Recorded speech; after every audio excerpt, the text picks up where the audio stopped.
Hello, you wonderful people, and welcome to another episode of Super-Fanta-Fi. This being a show to talk about TV shows of the supernatural, fantasy, and or science fictional genre. For today's episode, I'm going to talk about episode 7 of Station 11, a great episode. A lot of really interesting things went down in this episode, so let's break it down. Well, first and foremost, I thought it was really neat, because when the episode opened at first, I was like, oh, is that supposed to be Kirsten when she was younger and she crossed paths with red bandanas? It's like, no, it's her present day, just wearing the clothes that she wore all those years ago, because what she wore after. I was like, oh, that's really neat. And getting both actresses on the screen at the same time, portraying the same character just at different points in that character's life. And it's like, oh, it turns out she was in fact poisoned from those darts. And it's like, okay, so you need to take the antidote. She does check it later on, but she's like, oh, I've got time. And I was like, right, it's luckily it struck her arm. So that means it's going to take the infection a little while before it spreads eventually to her heart. But essentially, she's almost in this haze of, I guess, slipping in and out of unconscious. And maybe that's what that's supposed to be indicative of. And I think it's a neat little parallel to the line she said from David what she talked to David last episode, saying oh, it's right, because that is a kid. It's Kay stuck in a time loop. So I think it's interesting that the next episode parallels that. And it also kind of gave me what I was saying. I thought we might get this a little later on. I wasn't expecting it to be the literal next episode, but the whole thing about Jeevan and Frank. And we got a lot of insight into that. A lot of stuff within the apartment that we only got a tiny bit of in episode 1 when they showed up at the end, near the end. And then little pieces here and there. So they kind of weave that all in together, a lot of those moments throughout, all those moments throughout the that we've gotten so far. They kind of weaved a lot of that and kind of expand upon the story from those little bits we got. Because obviously, her coming back and seeing Jeevan and Frank, it's nice for her, because it's sad because of the situation, because she knows what the future holds in those memories. But also, it's I think she probably avoids thinking about it as much as possible, because it's right. And I think that in itself kind of neatly parallels with probably doesn't want to remember the past, but that's why for her it's well, because to be fair, I was about to say there's a whole aspect of oh, there was no before. To be fair, everything with Jeevan and Frank are something that came after the fact. So I think there's a little bit, there is something to still that angle of oh, kind of there was no before, because but her just kind of sitting back, and she's talking to her younger self in certain regards, because she wishes she could change things. It's do not write the play, things will kind of go bad, and her younger self's almost what are you talking about? It's do not write the play, just leave. You leave a day too late. But I thought was interesting too, once again, the show bounces around time frames all the time, and even do it in this apartment, because you bounce between that first night of them being there to sometime it's just because you bounce from was it day something before I was 40 something before the play, then 60 something, and then 70 something before the play, and then the day of the play. So I like that this show doesn't shy away from bouncing all over the time. I know some people might have issues with that. I know that similar thing happens TV show wise. I know there was something else. I'll go ahead and talk about The Witcher. I know some people didn't like the bouncing between the different time frames. I really enjoyed that aspect. It's only in season 1. But I can understand why that probably wouldn't be the most enjoyable. I don't know if that's something they did thematically for the show, or whether the book does the exact same thing. Maybe it's not as... I'm curious, is it clearer? In this instance, I'm talking about Station 11. I'm curious, the show versus the book, is that something the show's doing, or was the book like that as well, where it constantly bounced back and forth between time frames like that, especially under these circumstances, or is that just something they specifically did for the show? I don't know.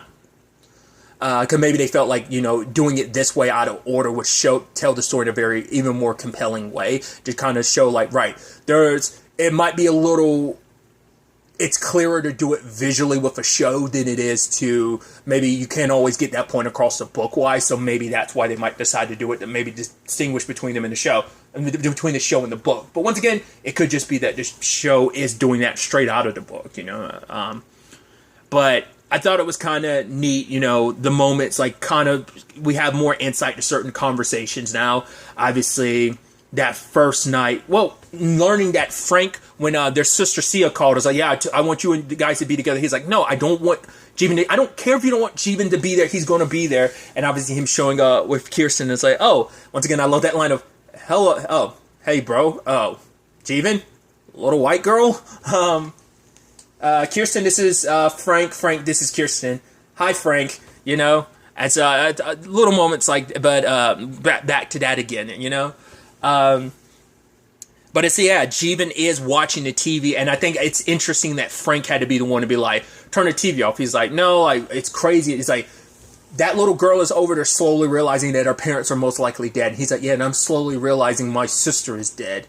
And my girlfriend, you know? So it's like, right, kind of suggesting like, I get it, like, because Frank is telling him, like, be more sensitive because there's a little girl over here who's going through some stuff. And he was saying, yeah, but I'm going through some stuff too. Like, we're all going through something, you know? Because we also found out, like, before Jeevan showed up, Frank dumped his drug. It turns out it was straight up heroin. But later on, when, this is after she had found out about her parents, she locked herself. This is when she started living in a closet, moved into the closet. And it's like, okay, like, Jeevan's trying to use the TV, but, like, the remote, he's like, you got any more batteries? And he found the bag where Frank kept his drugs, and he's like, what are you doing? We're not heroin people. I mean, we're barely weed people, but for him, it's like, oh, he got addicted to it, like, what was it, like 10 months ago or something like that. And it's like, oh, you have to stop. It's like, right, like, are you just going cold turkey? He's like, yeah, I just stopped. And it's like, you're going through withdrawal or something? He's like, no, I don't have a cold or anything, so. Because I love, once again, Jeevan is kind of seen almost as the screw up of the family, but Frank is like, no, you're the genius, you're the one who won awards, like, you don't do drugs, we don't do, that's just not our family, but that's also not you. But it's like, right, he's like, oh, I have my issues. He's like, is it your, like, hip? He's like, no, it's not my hip. I think it's like, more so than anything, it's not for the pain anymore. It's just one of those things of like, I think just in general, when people get addicted to pills, it's like, it starts off one way and then it just becomes like, oh, you just get used to it. You start feeling gooder. I don't know why I said that.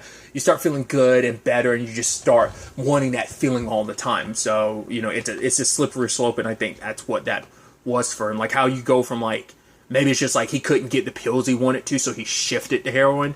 Because it seemed like he just stopped the moment they got there. So especially when he found out like, oh yeah, there's a kid. Well, I think he had just made the decision already beforehand, because when he dumped his drugs, he was wearing a different shirt. So I don't know if he put on something else to answer the door when his brother showed up. So I can't tell if that was like, because he was already, I'm trying to remember what he was wearing when Sia called him. I think that, so it shows like he probably already knew like Jeevan and them were on their way. So I think that's supposed to be like earlier that night. So he just like kind of once again just stopped super cold turkey. But bouncing back into like, oh, you know, them celebrating Christmas and she got him something because I didn't get you anything. She was almost like, oh, it's okay. We learned that he's writing and, oh, because that also plays into like why that is for him. It's like, right, he's like, I'm a journalist and he's like, I can't write clearly is kind of why he was also getting high and stuff, was because that was more so it, because he's ghostwriting an autobiography. He's like, well, don't ghostwrite that. He's like, I'm a journalist. I haven't been out in 2 years, so I don't know what to really. He's like, to make up something. He's like, I don't make stuff up. That's not who I am. That's not the type of stuff I do. I don't just I write truth. And he's struggling to write this autobiography. I don't know if he ever specified, I don't think he did ever specify who he was actually writing the autobiography about. Maybe at the end of the day, it didn't matter, just knowing like this is what he was working on. I did like that moment where it was back, what was it, like 77 days before the play or something like that? Or maybe it was 72. It was when she was staring out the window. This is before she found out about her parents. He's like, you know, Frank is like, oh, have your parents contacted you? And she's kind of like, no. And he's like, okay, you know, and he was kind of making a parallel to like, yeah, Jeevan's always like, you know, neither one of us is really like babysit material. Like he brought home like an animal with a broken neck or something. It's like he's never really good at the babysitting thing, and I'm a bit of a shut-in. But at the end of the day, you are safe here, you know. So it's like, right, what do kids eat? And it's like she opens up about having a brother, but he died before she was born. No, or rather, he died. Well, I can't remember if she said he died before she was born or just before he was born he died. I don't remember. But she's like, if I had a brother, I think it was like, yeah, he died before I was born. But she's like, if I had him, would he have been there when Jeevan tried to drop me off to my family? And Frank is like, I try not to live in what ifs. It's like, all right, well, how'd you hurt your leg? And it turns out, once again, he's a journalist, so he was there in Sri Lanka trying to get a job. It's just like, doing his job. And he's like, I was kind of in the wrong place at the wrong time. I talked to someone and they were my guide. They ran for their lives. I stepped on something and got blown up. He's like, I got like 13 pieces of shrapnel in my hip. And he talked about like when he was in the air, like he was flying, he was floating. And when he woke up though, that's the last thing he remembers. And he woke up like in a hospital and he couldn't tell like, oh, am I in a hospital or am I dead? And then he saw Jeevan sleeping on the floor. And Jeevan was like, yeah, I used Sia's card. He's like, I flew first class. She never knew. And then like, Frank was like, yeah, no, she knew. It was like, wait, really? She did? And they bust out laughing, all of them. And I think in moments like that, they needed that levity, especially when your boy Frank was working on something. He's like, whoa, I heard something, you gotta listen to it. It's about going to make you, it's about like, it'll make you hot. And I'm like, what is he talking? And then like, he's playing the message and you're like, am we supposed to understand this? But it was him basically putting stuff together. And I'm like, yo, it turns into a whole thing. Actually, because I've never, like, obviously it's a song he's rapping, but I'm like, I don't know that song. I'll probably look it up afterwards.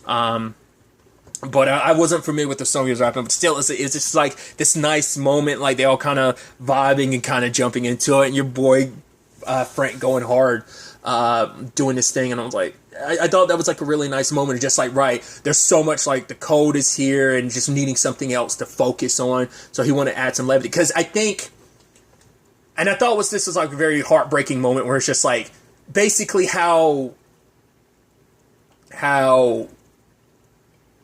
Jeevan processed and dealt with everything. Like he kept talking to Sia because like Sia's probably like, I don't know if she was the oldest of the siblings. I think she might have been, but for him it's like, right, like Sia, I don't know what to do. Like if I can convince Kirsten, she'll be able to convince Frank. They have a special bond. He's like, I don't know, but it's like, yeah, when you look at it, a lot of those scenes between them was mainly a lot of Kirsten and Frank, and so.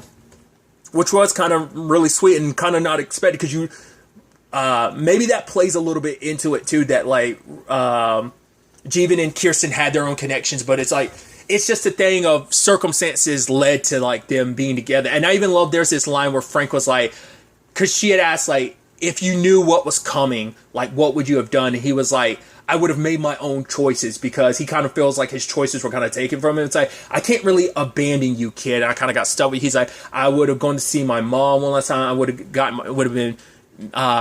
been with my sister. Even that idiot over there, we would have all been together at the very least, And it's like, right, what would you have done? And she was like, I would have said goodbye to Arthur. She's like, I didn't get the chance to say goodbye to anyone. And you're like, and you're like, honestly, that is so heartbreaking, because her parents are already gone. Arthur's death was so sudden. It's like she didn't get to say goodbye to anyone. And I think that theme and that element comes all the way back full circle.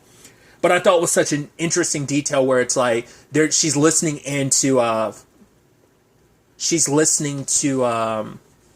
both the older version of her and the younger version of herself, listening to Jeevan talk to himself, or rather talk to Sia. And then the older Kirsten, present day Kirsten's like, I didn't know he started this. I thought he started that at the cabin. And she's like, no, he's talking to himself. And she's like, what's the cabin? And then just like older Kirsten's just kind of like, never mind. But like I said, like she has the antidote, and it's like, it's like, I hid it in your pocket. I knew you wouldn't look there. I think it's supposed to be indicative of things are always in the last place you search, because you never would have looked there. And she has it, and it's like, you should go. And she's like, no, I can stay here for a while, because it felt good seeing them again in this regard. And I think that was the most important thing to her. And I think younger Kirsten liked having her around, being like, we're having fun and everything. He's working on his book, and she's working on her play. And I think it's so fascinating, because there's almost a little bit of a parallel to like Arthur and Miranda's relationship, where like Arthur said like, oh, you'll never finish, you'll never be done. And he's kind of saying the same thing about either one of them. It's like, oh, you'll never be done, so let's actually leave and go. He ended up like leaving to go check things out, because he's like, right, we're not going to have enough food to actually survive, so we need to kind of actually go somewhere. So he goes into one of the nearby apartments, and finds like a piano and everything, and like the window to the place is like broken open. And at one point he kind of steps out, and I thought was kind of interesting, like, oh, is that supposed to be like, oh, he's kind of had it, like he's just kind of at his breaking point and he's thinking about ending himself? Like, that's what it felt like in that moment. But I love that Kirsten, like older Kirsten, was outside the door, and it's just like, oh, what's that smell? It's like, that's the smell of bodies. And she's like, you'll get used to it. But she's like, go back inside and talk to Frank, because that's actually what happened. So it's interesting, like how that is used narratively. Like, because the sad thing is like, no matter what she does, like being trapped in these memories, reliving things like this, she can't change things. She always knows what's going to happen next. Because I think, who was it that she told it to? I think it was either Frank, or it might have been Jeevan, that she was like, no, I finished. Oh, she's like, I finished the play. And he's like, okay. And he's like, yeah, it's all about, she's like, I made it all about a death scene. And she made Frank Lanigan. And obviously the play is based around the book, and just seeing it all enacted out and stuff like that. It was conversations between Dr. Eleven and Lanigan. And there was this poeticness to it that was, because beforehand, they were sitting around talking, and once again, there's not much food, so we're going to have to leave. He tried to turn on a radio, but someone was like, oh, should I go here? And the person was like, nope, there's bodies everywhere. It's not safe here either. So immediately turns it off, because it's like, right. It's like, where should we go? Because Frank had actually gave Kirsten a compass. It's like, yeah, it's broken.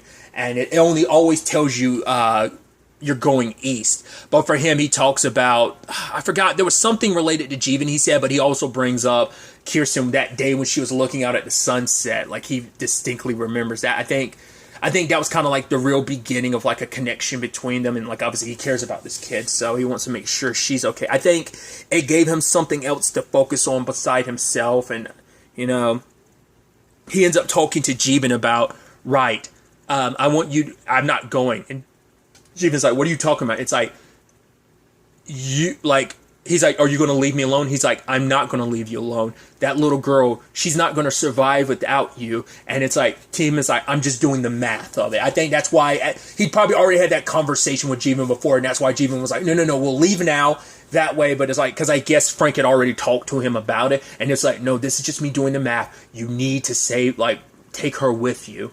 Like, that's the only way this little girl's going to survive. And because you can't look after both of us, I'm going to be a hindrance to you. And so, like, you need to devote yourself to, like, taking care of her. But they put on the play and everything.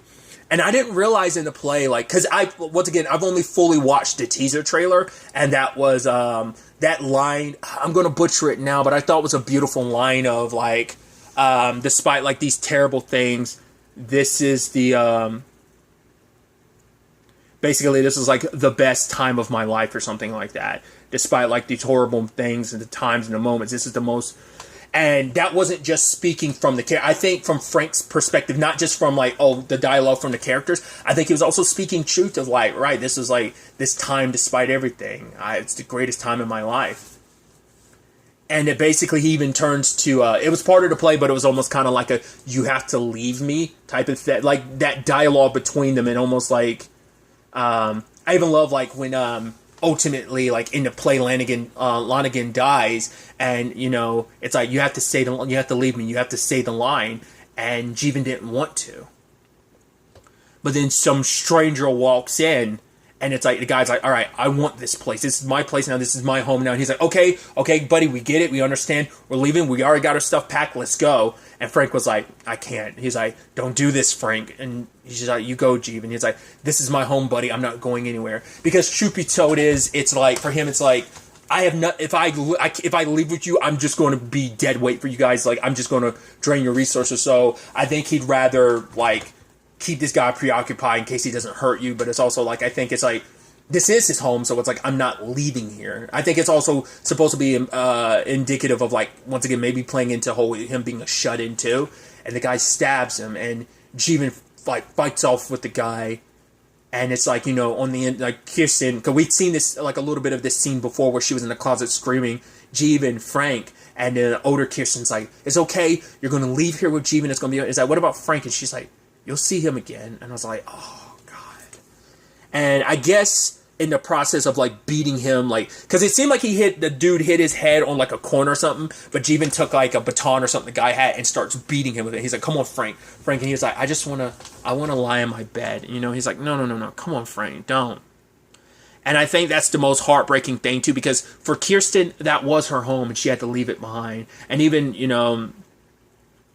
Jeevan saying like, I thought the play was really good, and she'd even said like, you were really good at Dr. 11. She's like, I was actually going to make you play Lonigan. That was actually the role she was actually initially going to give him, and I was like, oh. And I guess like maybe the irony is like his brother played that role and ultimately ended up dying. Maybe that's supposed to be the sad irony of it all. I thought we would have gotten it in that moment. But the thing is that, because she had said it herself, like, right, I never got to say goodbye to anybody. And I don't think we got to see that in the scene, because I think it's like, right, you're young, and he didn't want her to see him that way, so he just left. And, I think she was talking to, either she was supposed to be talking to Frank, or she's just talking to, like, the older version of herself, but being like, no, come on. She's like, no, you have to go. You have to leave with Jeevan. Like, this is how things go. Like, everything's going to be okay. And there you can definitely see, like, the poison is spread to her body, and it's getting closer to it's kind of like on like her past her shoulder, like onto her chest, and she goes over to Frank, and it's present day, and you see how dilapidated everything and overgrown everything is, and she comes over to Frank and she says, goodbye, Frank. I think so. Part of me wonders, it's like, yeah, that's her present day, but is that supposed to be indicative of some years later she came back, or is that just supposed to all be in her head of like, oh, I'm here again, let me properly say goodbye to you, Frank. I didn't get to properly say goodbye. Like, it makes me wonder, did she ever get a proper goodbye with Jeevan? Because we don't know what happened, but maybe a similar thing. Because it's sad too, because we know a future argument they have, it's like him being like, we should have left, but we stayed because of your play. It's just like he was lashing out at her, but like, who knows, like, how things were between, like, whether, like, when he died, like, whether they were able to make things up. But it's like, yeah, his brother died trying to make sure that Jeevan left with her. It's like, his entire family was gone. He didn't get to, fully get to say goodbye, be with they didn't get to be with their mom or sister. Like, they're just gone, and he got this time with his brother, sure, but I think it just made the whole everything, like, having to potentially leave him behind that much harder. And I think there's, like I said, there's a parallel, I think, that can be drawn in so many regards to David and Kirsten's story, especially in this regard, or just like those earlier days of how long they spent inside that apartment versus like how long he was with everyone inside of that airport, which once again eventually became the Museum of Civilization. So it's definitely going to be interesting, especially too because of like the on and offness of like, right, because we just got David's story quote unquote David's story in episode 5, and now in episode 7 we've got Kirsten. So I think it's definitely going to be interesting to see where we pick up next. Like, did someone find her, or did she just find the antidote on one of those people? Like, yes, like she did that in real life, but this is like all in her subconscious. Like, she wanted to stay in the haze of this poison that was playing with her mind because it took her back to a time where things were good, like stuff that the good times. Like, yes, it comes with the bad times, but she wanted to live in that for a little bit, just to see Jeevan, just to see Frank. Memories that she doesn't willingly go back to. I think.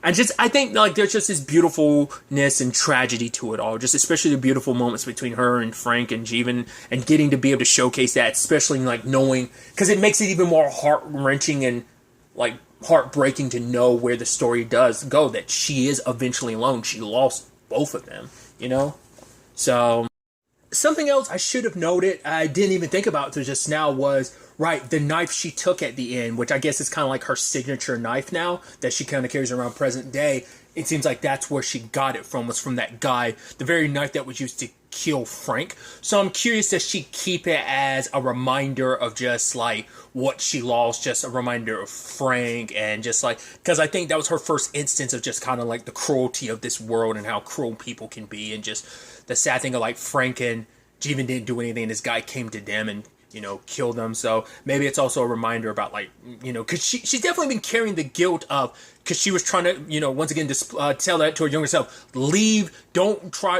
finish writing the play because you're going to be a day too late. Like, that's, so like she's carried that guilt of like, if only I didn't do that. Because she even tried to like tell her younger self, like, no, this isn't your fault. It's just something that happened, you know? So I think that speaks volumes. But like, I'm curious, like, the fact is that potentially that's the knife she's been carrying around this entire time for decades, for like 20 plus years, is that knife. And just because, you know, it was like her first instance of just kind of like the terribleness of this world, but also it was used to kill someone she loved. So I don't know if that was like, I think there's a lot of symbolism behind her taking that knife with her in certain regards. So I just think that's kind of just a fascinating detail thing to kind of think about. It's definitely going to be interesting to see where the next episode ultimately ends up taking us going forward with all of this. But really, that's all I'm going to talk about. Till the next time we meet, be happy, be safe, live life to the fullest, and enjoy it. Good day and goodbye.